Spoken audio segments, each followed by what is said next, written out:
Hey there, and welcome to This Explainer. I am genuinely so glad you're tuning in today.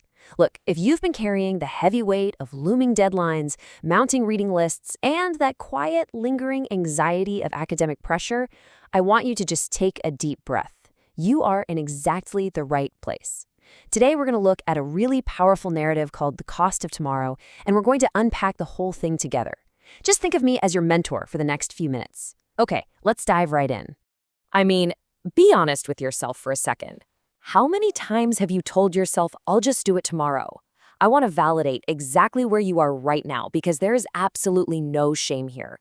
We have all been a smart, well-meaning, but deeply distracted student named Daniel. You know you want to do well, you have big goals, but there's this invisible barrier between knowing what you need to do and actually doing it. And that barrier, well, it almost always starts with a really simple promise to just do it later. All right. Let's look at Section 1, the illusion of tomorrow, basically the whole trap of delaying. It's wild, right? Notice the stark contrast here between what we intend to do and what we actually do. Every single morning, Daniel wakes up with these really earnest plans. I'll start today. I'm going to fix everything. Sound familiar? But then come the active delays. The phone lights up. It's a message, a video, a scroll that literally never seems to end. We tell ourselves, I'll just relax for a little bit. And just like that, we trade our fresh morning motivation for the creeping, endless scroll of digital distraction. And then, well, you know what happens next. Minutes turn into hours, hours turn into days, and those days, they just turn into regret. It is so insidious. Procrastination doesn't announce itself with some loud, blaring alarm. It steals your time in tiny, quiet increments before you even realize it's gone. So what is the actual price we're paying here? Because the silent cost of later are incredibly heavy. We're talking about assignments left undone, just constantly weighing on your mind, dreams left untouched, opportunities slowly slipping away. We carry around this heavy burden of undone work, all while comforting ourselves with the greatest lie we could possibly tell ourselves. I still have time. Tomorrow will be different. Moving right along to Section 2, the sand and the bench, a chance encounter that changes everything. So one afternoon, Daniel meets an old man sitting near a park bench. And I want you to think about this park bench as a physical space of choice. It represents the present moment, right? The exact intersection where your past regrets meet your potential for future action. It's literally the bridge between who you were yesterday and who you choose to be today. Picture this. In the old man's hand is a small jar, and inside there's sand. It's just slowly falling from top to bottom. Daniel asks what it is, and the old man simply smiles and says, "This is time." It's such a beautiful, quiet visual of urgency, because think about it, you can't pause the sand, you can't stop it. The present moment is constantly, unstoppably flowing away. The old man turns the jar upside down, the sand starts falling again, and he drops this profound truth. Once the sand falls, you cannot put it back. This is the absolute permanence of spent time. You can't negotiate with it. You can't cram for lost time the way you might try to cram for a midterm. Once it falls, it is gone forever. And honestly, this brilliantly highlights the disconnect we all struggle with. Daniel just laughs it off, saying, "It's just sand." He doesn't respect the currency of time yet. But the old man looks at him dead serious and delivers the absolute truth. No, it's your life. We have got to make this profound shift in our own minds. That essay you're putting off, that study session you're delaying, you aren't just spending sand, you are literally spending your life. Which brings us to Section 3, when the sand runs out, the critical test. Okay, so the old man tells Daniel that if he returns the next day before the sand runs out, he'll give him something incredibly valuable.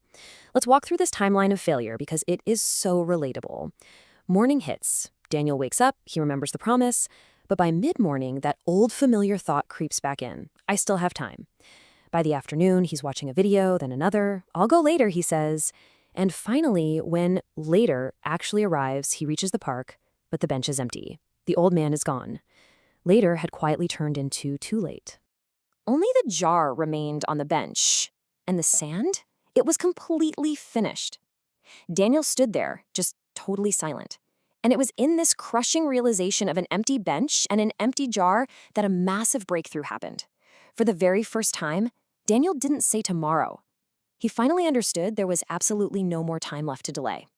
Next to the jar, the old man had left a small note, carrying this compassionate but just immense gravity. It read, "You didn't lose the opportunity today. You've been losing it every day."